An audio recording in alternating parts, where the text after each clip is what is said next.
Hello, my name is Michael Buck. I am recording this to submit as an assignment for the investor interview assignment after speaking with Mark Friedman and Tim Denison this week. I interviewed Mark Friedman, who is the Executive Vice President of Operations and Investments at Dental Innovation Alliance in Research Triangle Park, and I also spoke with Tim Denison, a multi-time healthcare technology executive and former co-founder and CEO of TemplePay.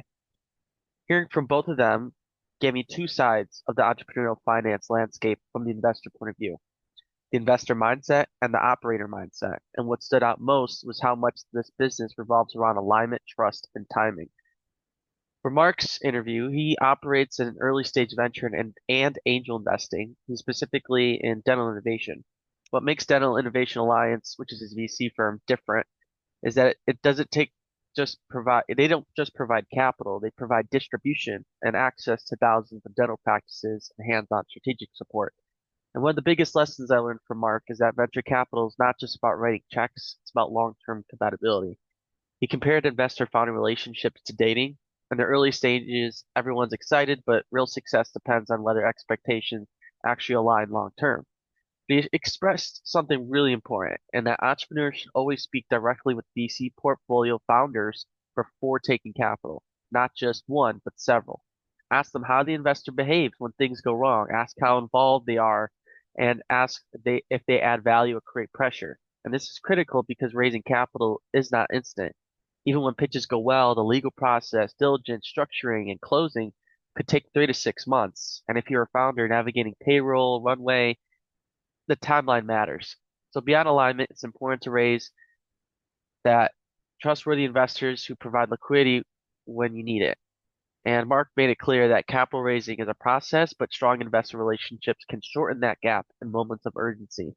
He also provided that angel groups often take longer because they're volunteer based and highly collaborative, but VC funds operate through limited partners and general partners, where LPs trust the general partner's fiduciary responsibility. And from his perspective, the key determinant of investment isn't just the product, it's the team, ethics, and whether the relationship can sustain 3 to 7 years of growth towards liquidity. And most importantly, he said a no doesn't mean your company is bad. It often just means it just doesn't fit the fund's thesis.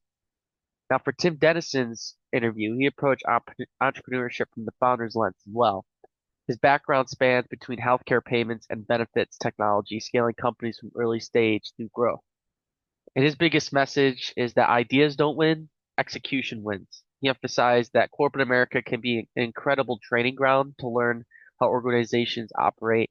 And so it's important when you are not working in the founder space, but working with a corporate salary job to learn product road mapping, learn financial discipline, and then eventually when you feel confident, take that leap. He also said if you're building something technical, you have to understand it. Even if you're not the coder, you need to understand how the system works. Founders can't outsource everything. Another powerful insight was around that angel investors often do want quicker returns. That is true. And also venture capital, though, can wait 7 to 10 years. So early on, traction and users matter more than clean revenue forecasts. He also reinforced something that Mark said, and that you should choose your partners carefully. Don't believe what investors say and watch what they do. And as a founder, you will hear no, but that doesn't mean to stop.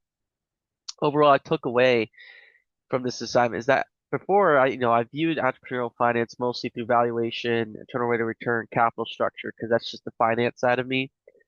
Now I see that it's fundamentally about alignment on expectations, timing and liquidity realities, trust under pressure, and long-term partnership and not short-term capital. I strongly agree with Mark's views, specifically on that founders should diligence investors just as aggressively as investors diligence founders. I also agree with Tim specifically on that execution and resilience matter more than perfect forecasts.